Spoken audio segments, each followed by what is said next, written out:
जी तो अस्सलाम वालेकुम स्टूडेंट्स। उम्मीद है आप लोगों ने अपना जो हमने आप लोगों को टेस्ट सेंड किया था आप लोगों ने सॉल्व कर लिया होगा और उसके आंसर की हमें सेंड कर दी होगी।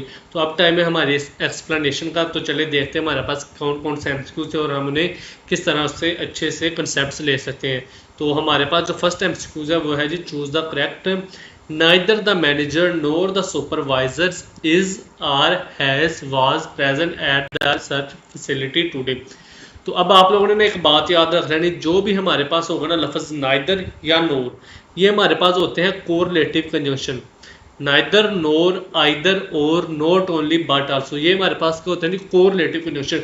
इनके बारे में जो अहम बात है ना, वो अहम बात ये है कि इनके बाद जो नाइदर के बाद चीज़ आएगी, यानी कि जो पहले वर्ड के बाद चीज़ आएगी वही दूसरे वर्ड के बाद चीज़ आएगी। ये आप लोगों ने अहम बात याद रख लेनी।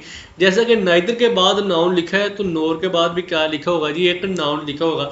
आइदर के बाद नाउन लिखा हुआ है तो और के बाद भी क्या लिखा होगा जी, नाउन लिखा होगा। ये बात आप लोगों ने याद रख लेनी कि कोरिलेटिव कंजंक्शन की जो पहला वर्ड है उसके बाद जो चीज़ आएगी तो दूसरे वर्ड के बाद भी वही चीज़ आएगी। आप लोगों ने ये बात ही याद रख लेनी। अब बारी आ गई, हमने लगाना है इसमें मसला किस में आ रहा है। मसला हमारे पास वर्ब को चूज करने में आ रहा है। आया कि इज आएगा, आर आएगा, हैज आएगा कि वाज आएगा। हमें पता है कि जो हमारे पास वर्ब को चूज करना होता है वो किस बुनियाद पर होता है, वो होता है जी सब्जेक्ट की बुनियाद पर। तो हम देखते हैं कि हमारे पास इस फिक्रे में कितने सब्जेक्ट हैं और कौन से एक्चुअल सब्जेक्ट है। हमें पता है कि सब्जेक्ट बनने का काम इंग्लिश में दो ही चीज़ें कर सकती है, या तो कोई नाउन कर सकता है या फिर कोई प्रोनाउन कर सकता है, या कोई नाउन कर सकता है या कोई प्रोनाउन कर सकता है। ठीक है, तो हमने देखना शुरू किया कि इसमें कितने नाउन है। द मैनेजर हमारे पास एक पहला नाउन आ गया। क्या आ गया जी, पहला नाउन आ गया, या फिर हम इसे आम अल्फाज में कह सकते हैं ये हमारे पास क्या आ गया जी, पहला सब्जेक्ट आ गया, S1 आ गया। ये हमारे पास क्या आ गया, पहला सब्जेक्ट। दूसरा आ गया द सुपरवाइजर्स। क्या आ गया जी, द सुपरवाइजर। ये हमारे पास क्या आ गया, सब्जेक्ट 2 आ गया। यानी कि हमारे पास इस फिक्रे में कितने सब्जेक्ट हैं, 2 सब्जेक्ट। एक है द मैनेजर और एक है द सुपरवाइजर। हमने इंग्लिश में पढ़ा था कि जब भी हमारे पास दो चीज़ें एक से ज़्यादा हो तो हम उनके लिए क्या लगाते होते हैं जी, प्लूरल लगाते होते हैं। जिस तरह दो चीज़ें अगर एंड से मिल जाएंगी और वो मुख्तलिफ चीज़ों को रिप्रेजेंट कर रही है तो हम क्या लगाएंगे, प्लूरल लगाएंगे। ठीक है, लेकिन जब भी हमारे पास कोरिलेटिव कंजंक्शन आ जाए ना, तो आप लोगों ने बात याद रख लेनी है कि जो हमारे पास बाद वाला कोरिलेटिव कंजंक्शन होगा ना, जैसा कि नाइदर और नोर में बाद वाला कौन सा है, नोर, उसके साथ जो सब्जेक्ट होगा, उसके साथ या उसके बाद वाला जो सब्जेक्ट होगा वो हमारे पास एक्चुअल सब्जेक्ट होगा। क्या होगा जी, एक्चुअल सब्जेक्ट होगा और वो पिछले सब्जेक्ट को मांद कर देगा, उसके इफेक्ट को खत्म कर देगा। लिहाजा इधर द मैनेजर हमारे पास एक्चुअल सब्जेक्ट नहीं है, बल्कि एक्चुअल सब्जेक्ट हमारे पास है द सुपरवाइजर। अब हमने जो वर्ब लगाना है वो किसके मुताबिक लगाना है, सब्जेक्ट के मुताबिक। सब्जेक्ट हमारे पास क्या है, द सुपरवाइजर। अब द सुपरवाइजर हमारे पास क्या है, प्लूरल है, प्लूरल नाउन है, प्लूरल सब्जेक्ट है। अब प्लूरल सब्जेक्ट है तो उसके साथ वर्ब भी कौन सी आएगी, प्लूरल आएगी। और हमें पता है कि इन ऑप्शन में इज, आर, हैज और वाज में हमारे पास जो प्लूरल वर्ब है वो है जी आर। क्या है जी, प्लूरल वर्ब आर। लिहाजा हमारे पास जो ऑप्शन क्वेश्चन नंबर 1 है उसका जो करेक्ट ऑप्शन है वो जी ऑप्शन बी।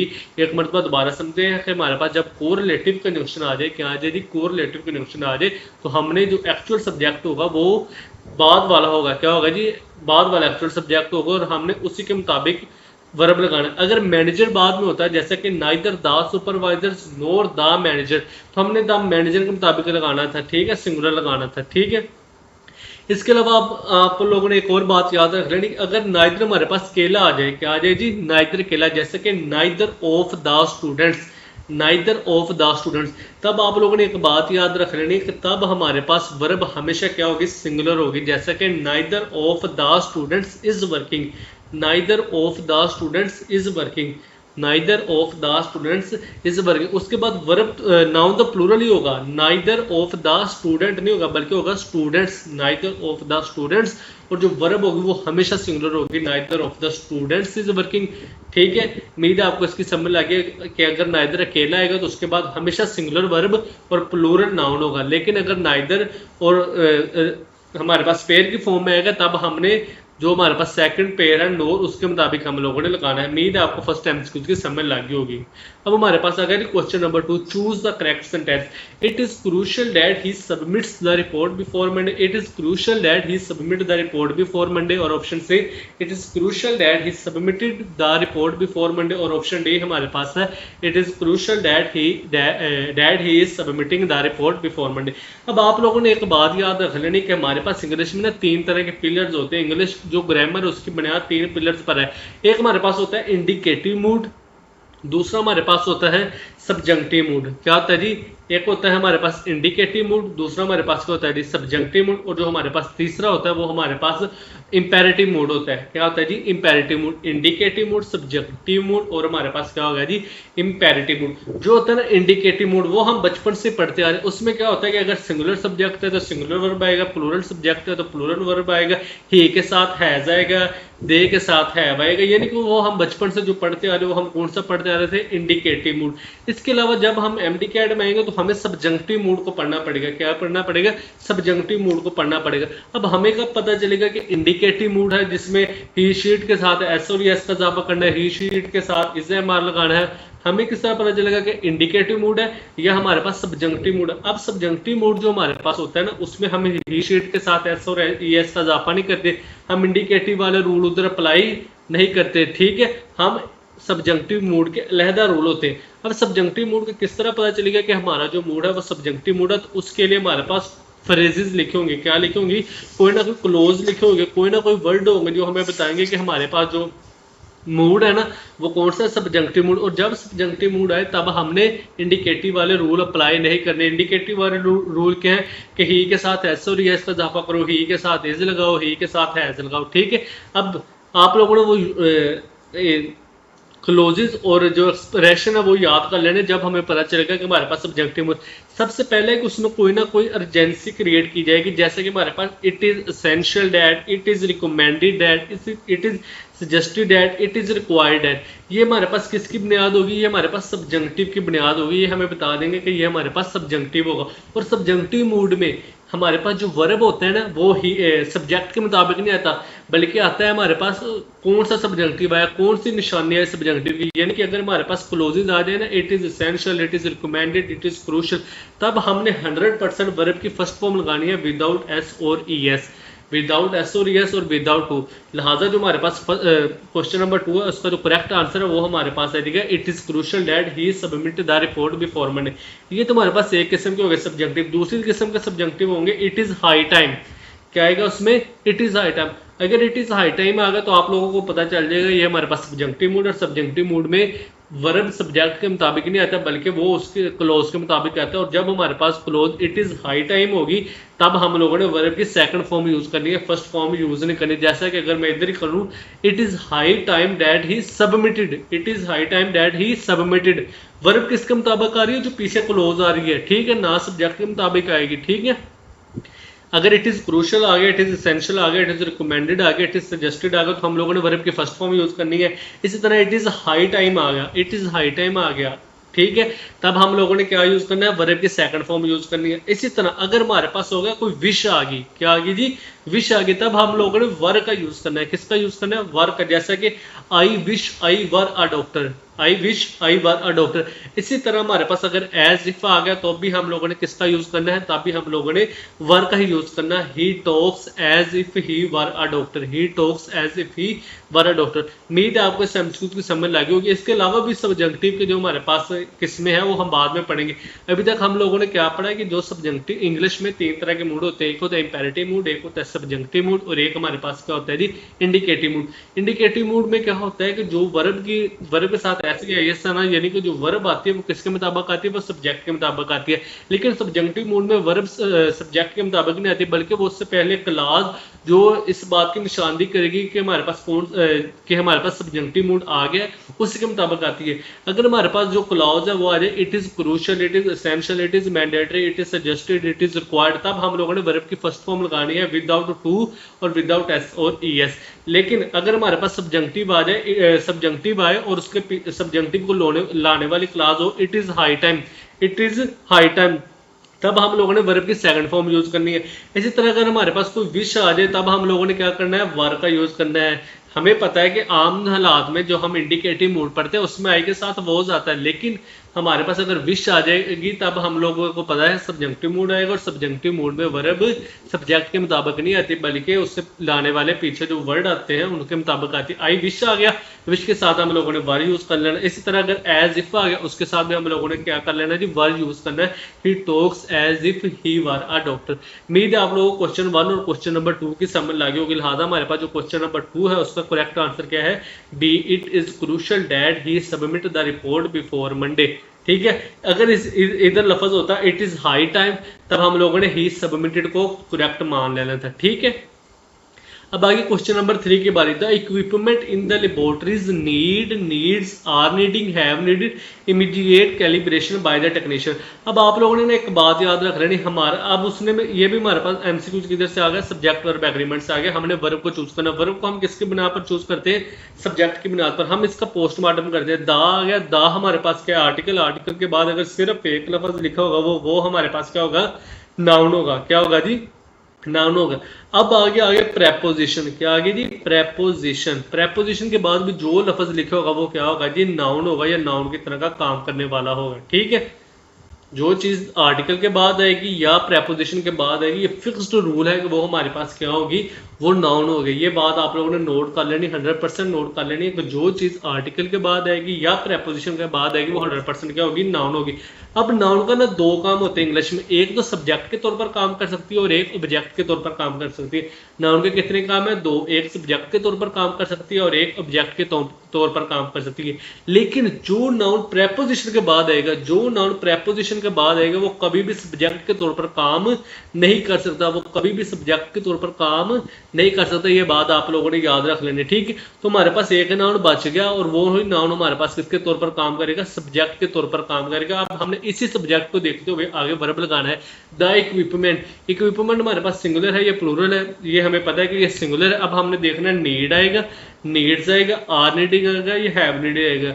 द इक्विपमेंट हमारे पास क्या है, सिंगुलर, और सिंगुलर के साथ हमें पता है एस और एस का इजाफा होता है, लिहाजा हमारे पास ऑप्शन बी आएगा, the equipment needs the calibration. ठीक है, दोबारा समझे, जो नाउन, जो भी अगर आर्टिकल लिखा, आर्टिकल के बाद नाउन हमेशा होगा। प्रेपोजिशन लिखिए, प्रेपोजिशन के बाद नाउन हमेशा होगा। नाउन के इंग्लिश में दो ही फंक्शन है, या सब्जेक्ट का काम करे या ऑब्जेक्ट का काम करे। लेकिन जो नाउन प्रेपोजिशन के बाद आएगा वो हमारे पास सब्जेक्ट का काम कभी नहीं कर सकता, लिहाजा हमने उसको काटा। क्योंकि हम क्यों काटा, क्योंकि हमने वर्ब लगानी हो और वर्ब तो उसके मुताबिक आती है जो सब्जेक्ट के तौर पर काम कर सकते हैं। लिहाजा द इक्विपमेंट इधर सब्जेक्ट के तौर पर काम करेगा और उसके साथ वर्ब नीड्स आएगा। उम्मीद है आप लोगों को क्वेश्चन नंबर 3 की समझ लगी होगी। ये बहुत ही इंपॉर्टेंट बेसिक क्वेश्चन है, लेकिन आप लोगों को कंसेप्ट क्लियर करने के लिए बहुत ही इंपॉर्टेंट क्वेश्चन है। अब हमारे पास बारी आई है क्वेश्चन नंबर 4 की, choose the correct sentence. Seldom I have seen such dedication to agricultural research. Option B हमारे पास है, seldom have I seen such dedication to agricultural research. Option C हमारे पास आ गया जी, seldom I had seen such dedication to agricultural research. और option D हमारे पास आ गया, seldom did I saw such dedication to agricultural research. अब आप लोगों ने इंग्लिश एमडी कैड में एक लफ्ज सुना होगा, इन्वर्जन। क्या सुना होगा जी, इन्वर्जन। अब इन्वर्जन क्या होता है, इन्वर्जन होता है जब हमारे पास नेगेटिव वर्ड्स, नेगेटिव एडवर्ब्स या नेगेटिव एडवर्बियल फ्रेज हमारे पास फिक्रे के शुरू में आ जाए ना, तब हम लोगों ने 100% इन्वर्जन करनी। कौन कौन से नेगेटिव एडवर्ब्स, जैसे कि हमारे पास आ गया सेल्डम आ गया, क्या आ गया, सेल्डम आ गया, नेवर आ गया, बेयरली आ गया, लिटिल आ गया, हार्डली आ गया या स्कार्सली आ गया। कौन कौन से, दोबारा सुन ले, hardly, scarcely, seldom, never, बेयरली, little. ये हमारे पास जो नेगेटिव एडवर्ब्स हैं, अगर ये हमारे पास फिक्रे के शुरू में आ जाए ना, तो हमने इनके बाद 100% इन्वर्जन करनी होती है। क्या करनी होती है जी, इन्वर्जन करनी होती है। अब इन्वर्जन का क्या मुराद है, इन्वर्जन से मुराद है कि जो हमारे पास हेल्पिंग वर्ब होगा वो पहले आएगा, हेल्पिंग वर्ब पहले आएगा, सब्जेक्ट बाद में आएगा। हेल्पिंग वर्ब पहले आएगा, सब्जेक्ट बाद में आएगा। इन्वर्जन इससे कहते हैं कि हेल्पिंग वर्ब पहले आएगा, सब्जेक्ट बाद में। क्यों इस तरह करने की जरूरत क्या है, ये इसलिए जरूरी किया जाता है ताकि आपकी बात में जोर डाला जाए, आपकी बात में कोई ना कोई जोश और जज्बा हो, इससे जोर डाला जाए आपकी बात में। ठीक है, तो इसलिए हम इसे क्या करते होते हैं जी, इसे हम करते होते हैं इन्वर्जन। अब सेल्डम, सेल्डम उन्हीं अल्फाज में है जो हमारे पास नेगेटिव एडवर्बियल है। हमें पता है कि जब भी आ जाए तब हम लोगों ने इन्वर्जन करनी। और इन्वर्जन क्या होता है, हेल्पिंग वर्ब पहले, सब्जेक्ट बाद में। लेकिन ऑप्शन ए में उसने हेल्पिंग वर्ब पहले लिखा हुआ है, सब्जेक्ट पहले लिखा हुआ है, हेल्पिंग वर्ब बाद में। लिहाजा हमारा ऑप्शन ए क्या है जी, रॉन्ग हो गया। ऑप्शन बी, सेल्डम है वैसे, ये हमारे पास करेक्ट ऑप्शन बन रहा है। अभी तक हम तमाम ऑप्शन को देखेंगे, लेकिन अभी तक हमारे पास यही करेक्ट ऑप्शन बन रहा है। क्यों, क्योंकि सेल्डम के बाद उसने हेल्पिंग वर्ब पहले लगाया, वर्ब बाद में लगाया। चले ठीक है, और हैव के बाद उसने सीन को भी लगाया, और हमें पता है कि हैव के बाद वर्ब की थर्ड फॉर्म आ रही है। लिहाजा अभी तक ऑप्शन बी करेक्ट माना जा रहा है। Option C seldom I had, अब उसने फिर वर्ब को हेल्पिंग वर्ब को वर्ब सब्जेक्ट के बाद लगा दिया। ये भी हमारे पास इन्वर्जन का रूल नहीं है। इन्वर्जन का रूल यही है कि हमारे पास अगर नेगेटिव एडवर्ब्स फिक्रे के शुरू में आएंगे तब हम लोगों ने हेल्पिंग वर्ब पहले और वर्ब बाद में। Option D seldom did I saw सच, इसने हेल्पिंग वर्ब को तो पहले ला दिया, बहुत अच्छी बात है, यहाँ तक तो इन्वर्जन का रूल करेक्ट है। लेकिन हमें पता है जब फिक्रे में डज आ जाए, डू आ जाए या डिड आ जाए तो उसके बाद वर्ब की कौन सी फॉर्म यूज होती है जी, वर्ब की फर्स्ट फॉर्म यूज होती है। लेकिन इधर हमारे पास कौन सी वर्ब की फॉर्म यूज हुई है, सेकंड फॉर्म यूज हुई है। अगर हमारे पास इधर सी लिखा होता तो हमारे पास ये फिक्रा भी करेक्ट होना था, लेकिन चूंकि इधर सा लिखा है और हमें पता है डू डज डिड के साथ वर्ब की फर्स्ट फॉर्म आती है, सेकंड फॉर्म कभी भी नहीं आती, लिहाजा इधर सा गलत है। इधर हमारे पास क्या आना था, सी आना था। क्या आना था जी, सी आना था। तो जो हमारे पास करेक्ट ऑप्शन बन रहा है वो हमारे पास बन रहा है क्वेश्चन नंबर 4 का, क्वेश्चन नंबर 4 का ऑप्शन डी हमारे पास क्या है जी, करेक्ट ऑप्शन है। अब हमारे पास आ गया जी question number 5, each of the plant specimens, option A display, option B displays, option D C are displaying और option D have displayed unique genetic variation under stress.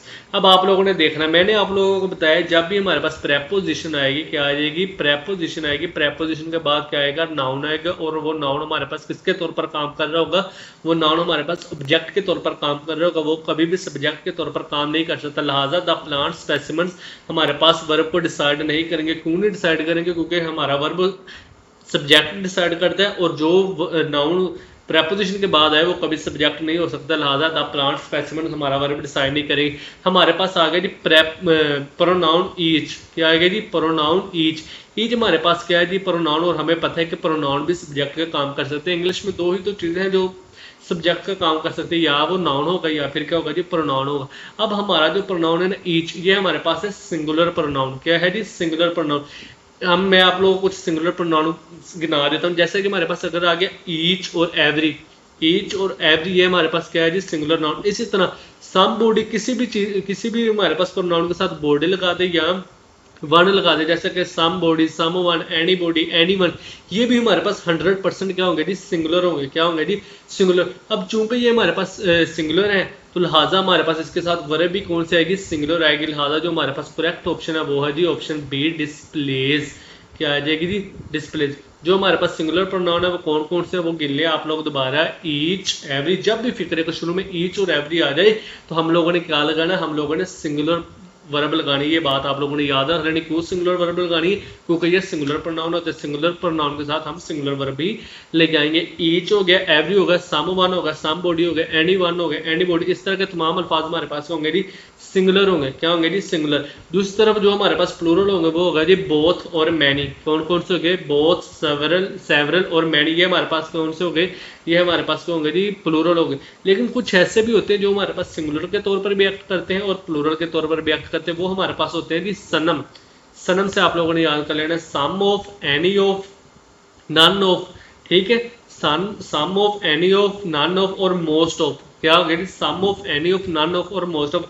ये हमारे पास सिंगुलर के तौर पर भी काम कर सकते हैं और प्लूरल के तौर पर भी काम कर सकते हैं। तो सवाल पैदा होता है कि फिर हम वर्ब किस तरह लगाएंगे कि सिंगुलर है या प्लूरल है। तो इसके लिए ये होता है कि हम ना इसमें जो हमारे पास प्रेपोजिशन का ऑब्जेक्ट होगा उसको देखकर हमारे पास उससे हम क्या लेंगे, उससे हम मदद लेंगे, उसको देखकर हमारा वर्ब लगाएंगे। जैसे कि अगर मैं लिखूं some of the students, some of the students, तब हम लोगों ने इसके साथ वर्ब भी क्या लगानी है, प्लूरल लगानी है। Some of the students are working are. लेकिन हमारे पास अगर वर्ब सिंगुलर होगा, जैसा कि हम कोई और एग्जांपल ले लेते हैं, सम ऑफ द स्टूडेंट आ गया, for example some of the student, some of the student आएगा, तब हम लोगों ने सम के साथ सिंगुलर लगाना है। Some of the student is working are, यानी कि सम ऑफ आ गया, एनी ऑफ आ गया, नन ऑफ आ गया, मोस्ट ऑफ आ गया। ये सिंगुलर का भी काम करते हैं और प्लूरल का भी काम करते हैं। कब पता चलेगा कि ये सिंगुलर का काम करते हैं, कब पता चलेगा ये प्लूरल का काम करते हैं, ये हमारे पास जो इससे मदद लेंगे वो हमारे पास जो प्रेपोजिशन का ऑब्जेक्ट होगा उससे हम मदद लेंगे। ठीक है, तो हमारा जो क्वेश्चन था वो तो क्वेश्चन था एज के बारे में, और एज के बारे में तो हमें 100% यकीन है। एज आ गया, एवरी आ गया, ये हमारे पास हमेशा सिंगुलर होते हैं। अब सिंगुलर होते हैं तो इनके साथ सिंगुलर वर्ब लगा देना, मसला ही हल होगा। ठीक है, उम्मीद है आप लोगों को हमारे पास जो क्वेश्चन नंबर 5 है उसके भी समझ लगी होगी। अब हमारी बात आ गई जी क्वेश्चन नंबर 6 की। He speaks English much fluent, fluently, more fluently, most fluently than his classmates. बहुत ही इंपॉर्टेंट एमसीक्यूज आप लोगों ने इसमें बताना है कि ऑप्शन ए आएगा, ऑप्शन बी आएगा, ऑप्शन सी आएगा या ऑप्शन डी आएगा। हम पढ़ना शुरू करते हैं। ही speaks English much fluently, fluent, मोर फ्लुएंटली या मोस्ट फ्लुएंटली। अब आप लोगों ने देखना है ये जो लफ्ज़ है ना फ्लुएंट के, हमारे पास क्या है, ये एक एडजेक्टिव है। क्या आज ये एक एडजेक्टिव है, जैसे कि फ्लुएंट स्पीकर, फ्लुएंट अली, यानी कि ये नाउन को एक्सप्लेन करता है। क्या करता है जी, नाउन को एक्सप्लेन करते हो। जो चीज़ नाउन को एक्सप्लेन करते हो उसे हम क्या करते हैं, एडजेक्टिव। लिहाजा जो लफ्ज़ हमारे पास फ्लुएंट है वो हमारे पास क्या है जी, एडजेक्टिव। और जो लफ्ज़ फ्लुएंटली है वो हमारे पास क्या है जी, एडवर्ब। ये हमारे पास किसको एक्सप्लेन करती होते हैं, ये हमारे पास एक्सप्लेन करती होती है जी वर्ब को। जैसा कि ही स्पीक्स फ्लुएंटली, ठीक है, हम ही स्पीक्स फ्लुएंट गलत होगा, ही स्पीक्स फ्लुएंटली हमारे पास क्या होगा जी, करेक्ट होगा। क्योंकि अगर वर्ब को एक्सप्लेन करना है तो हमारे पास क्या आना चाहिए, एडवर्ब आना चाहिए, ठीक है। अब हमें देखना है कि हमारे ऊपर वाले जो हमारे सेंटेंसेस उसमें हमें एडजेक्टिव चाहिए या हमारे पास एक एडवर्ब चाहिए। हमने देखा ही स्पीक्स, वो स्पीक्स के बारे में यानी वर्ब के बारे में बता रहा है। और जो चीज़ वर्ब के बारे में बता रही हो कि वर्ब किस तरह काम करता है, आहिस्ता काम करता है, जल्दी काम करता है, फ्लुएंटली काम करता है, व्हेन, हाउ, जिस तरह, यानी कि जो चीज़ वर्ब के बारे में बता रही हो उसे हम, उसके लिए हमें क्या चाहिए होता है, उसे एडवर्ब चाहिए होता है। लिहाजा हम बात करें ही स्पीक्स इंग्लिश मच, यानी कि हमने किसके बारे में बात करें, वर्ब को मजीद एक्सप्लेन करने के बारे में बात करें। और जो चीज़ वर्ब को मजीद एक्सप्लेन करती है उसे हम क्या कहते हैं जी, एडवर्ब कहते हैं, एडजेक्टिव नहीं कहते। यानी कि हमारे पास इधर ना एडजेक्टिव नहीं आना बल्कि क्या है, एडवर्ब आना। अब हमने देखना है कि सिंपल एडवर्ब आएगा या उसकी कोई डिग्री आएगी। अब हम जब कंप्लीट सेंटेंस को देख रहे हैं तो हमारे पास आता है than his classmates, than his classmates. जब हमारे पास लफ्ज़ आ गया देन, बहुत से बच्चे समझते कि अगर एक शख्स का मुकाबला बहुत ज़्यादा से होगा तब हमारे पास सुपरलेटिव डिग्री आएगी, लेकिन ये बात बिल्कुल गलत है। जब हमारा दो पार्टीज का मुकाबला हो रहा हो, एक तरफ एक शख्स हो, दूसरी तरफ चाहे हज़ारों आदमी हो, तब हम लोग कौन सी डिग्री यूज़ करते होते हैं, तब हम लोग कंपैरेटिव डिग्री यूज़ करते हैं। जैसा कि for example he is faster than his class, he is faster than his class, उसका मुकाबला पूरी क्लास हो रहा है। लेकिन जब हम सुपरलेटिव डिग्री इस्तेमाल करेंगे तब हम देन का लफ्ज़ यूज़ नहीं करेंगे। जैसे कि he is the fastest in the class, he is the fastest in the class. उम्मीद है आपको इसकी समझ लगी। अब चूंकि हमारे पास लफ्ज़ आ गया देन, यानी कि ये दो चीज़ों के साथ मुकाबला हो रहा है। अब जब दो चीज़ों के साथ मुकाबला हो रहा है तब हम कौन सी डिग्री यूज़ करते होते हैं जी, तब हम यूज़ करते होते हैं कंपैरेटिव डिग्री। कौन सी यूज़ करते होते हैं जी, कंपैरेटिव डिग्री, ना कि हमारे पास कौन सी डिग्री, सिंपल डिग्री। जैसे कि हमारे पास फ्लुएंटली तो हमारे पास एक सिंपल एडवर्ब की डिग्री है ना, हमने कौन सी डिग्री यूज़ करनी है, कंपैरेटिव डिग्री यूज़ करनी है। तो हमारे पास जो करेक्ट ऑप्शन होगा वो होगा जी मोर फ्लुएंटली, ना कि अकेला फ्लुएंटली। क्यों, पहली बात ये देखने की फ्लुएंटली क्यों है। फ्लुएंटली इस वजह से है कि ये एडवर्ब है और हमें जो लफ्ज़ चाहिए वो भी वर्ब को एक्सप्लेन करने वाला चाहिए, लिहाजा फ्लुएंटली आएगा। अब फ्लुएंटली अकेला आएगा, मोर फ्लुएंटली आएगा या मोस्ट फ्लुएंटली आएगा। हमने देखा कि इधर दो चीज़ों के दरमियान मुकाबला हो रहा है। एक और बात समझ लें कि कुछ बच्चों को शायद ये नई बात हो कि एडजेक्टिव की जिस तरह हमारे पास डिग्री होती है ना, पॉजिटिव, कंपैरेटिव और सुपरलेटिव, इस तरह एडवर्ब की भी होती है, पॉजिटिव, कंपैरेटिव और सुपरलेटिव। अब क्या फ़र्क होता है एडजेक्टिव की डिग्री में और क्या फ़र्क होता है एडवर्ब की डिग्री में। एडजेक्टिव की डिग्री नाउन को एक्सप्लेन करने के लिए इस्तेमाल होते हैं, लेकिन एडवर्ब की डिग्री दूसरे वर्ब को, दूसरे एडजेक्टिव को या अपने जैसे दूसरे एडवर्ब को एक्सप्लेन करने के लिए इस्तेमाल होती है। चूंकि हम यहाँ वर्ब को एक्सप्लेन करें लिहाजा हमारे पास वर्ब की एडवर्ब चाहिए। अब एडवर्ब कौन सा चाहिए, ये हम कौन सी डिग्री चाहिए, हमें पता चलेगा कि अगर वो हम आम हालात में बात कर रहे हैं तब तो हमारे पास पॉजिटिव डिग्री आएगी। लेकिन अगर हम कंपैरिजन की बात कर रहे हैं, दो पार्ट्स के दरमियान किसी न किसी तरह कंपैरिजन हो रहा है, तब हम कौन सी यूज़ करेंगे, हम यूज़ करेंगे कंपैरेटिव डिग्री। और हमारे पास कंपैरेटिव डिग्री क्या है जी, मोर फ्लुएंटली। क्या है जी, मोर फ्लुएंटली, ना कि मोस्ट फ्लुएंटली। ये तो हमारे पास सुपरलेटिव डिग्री बन जाएगी और फ्लुएंटली ये हमारे पास पॉजिटिव डिग्री है। और फ्लुएंट तो हमारे पास एक एडजेक्टिव है, एडजेक्टिव इधर आना नहीं क्योंकि हम स्पीक्स जो कि एक वर्ब है उसको एक्सप्लेन कर रहे हैं। उम्मीद है आप लोग क्वेश्चन नंबर 6 मोर फ्लुएंटली की समझ लगी होगी। ठीक है, मोर फ्लुएंटली क्यों आया, मोर क्यों आया, मोर आया देन की वजह से।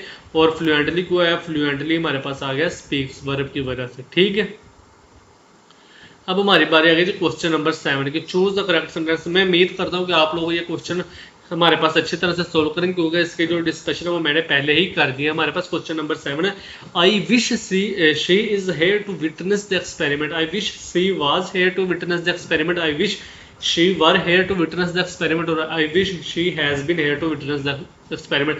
अब मैंने आप लोगों को बताया था कि कुछ क्लोजेज होते हैं, कुछ हमारे पास वर्ड्स होते हैं जो हमें किस चीज़ के बारे में बताते हैं, जो हमें बताते हैं सब्जंक्टिव के बारे में, कि हमारे पास क्या आएगा, सब्जंक्टिव मूड आएगा। और सब्जंक्टिव मूड में हमारे पास शी के साथ इज नहीं आता, शी के साथ वाज नहीं आता और शी के साथ हैज़ नहीं आता, बल्कि जो हमारे पास वर्ब होता है वो किसके मुताबिक होता है, वो हमारे पास होता है जो हमारे पास पीछे सब्जंक्टिव को लाने वाले वर्ड्स हैं।